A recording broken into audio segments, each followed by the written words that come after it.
বিদেশি শক্তির আঘাতে কিমের ক্ষতি হলেই পরমাণু হামলা চালাবে উত্তর কোরিয়া।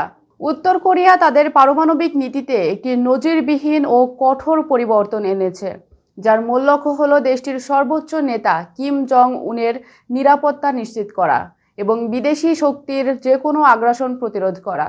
নতুন এই বিধান অনুযায়ী যদি কোনো বিদেশি হামলায় কিম জং উন নিহত হন কিংবা শারীরিকভাবে রাষ্ট্র পরিচালনায় অক্ষম হয়ে পড়েন, তবে উত্তর কোরিয়া কোনো প্রকার পূর্ব ঘোষণা বা বিলম্ব ছাড়াই স্বয়ংক্রিয়ভাবে পারমাণবিক হামলা শুরু করবে। পিয়ংইয়ংয়ে অনুষ্ঠিত 15তম সুপ্রিম পিপলস অ্যাসেম্বলির অধিবেশনে এই সংশোধনীটি অনুমোদিত হয়। দক্ষিণ কোরিয়ার জাতীয় গোয়েন্দা সংস্থা তাদের কর্মকর্তাদের এই চাঞ্চল্যকর তথ্য প্রদান করেছে, যা আন্তর্জাতিক মহলে নতুন করে উদ্বেগের সৃষ্টি করেছে। উত্তর কোরিয়া স্পষ্টভাবে জানিয়ে দিয়েছে যে তাদের নেতার ক্ষতি হওয়া মানেই হলো যুদ্ধের চূড়ান্ত পর্যায় শুরু হওয়া।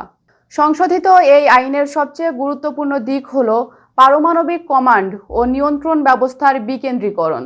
যদিও প্রচলিত নিয়ম অনুযায়ী দেশের পারমাণবিক অস্ত্র ভাণ্ডারের সর্বাধিনায়ক হিসেবে কিম জং উন সব ক্ষমতার অধিকারী, কিন্তু বিশেষ পরিস্থিতিতে এই ক্ষমতা স্বয়ংক্রিয় ব্যবস্থায় চলে যাবে।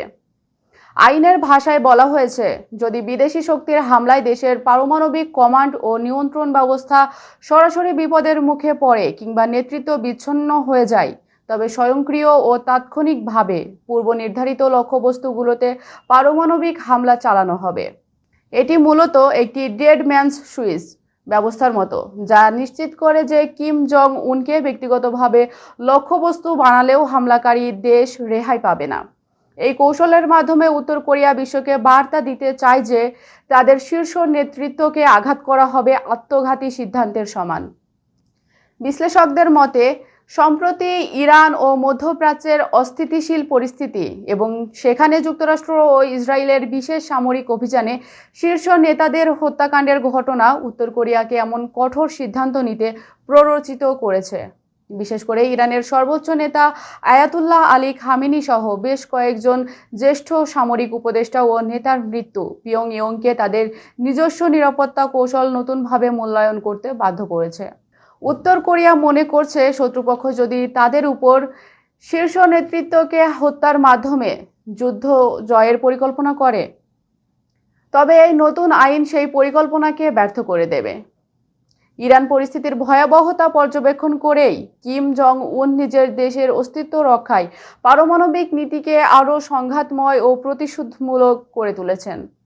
ব্যক্তিগত নিরাপত্তার ক্ষেত্রে কিম জং উন বরাবরই অত্যন্ত সতর্ক এবং রহস্যময় জীবনযাপন করেন।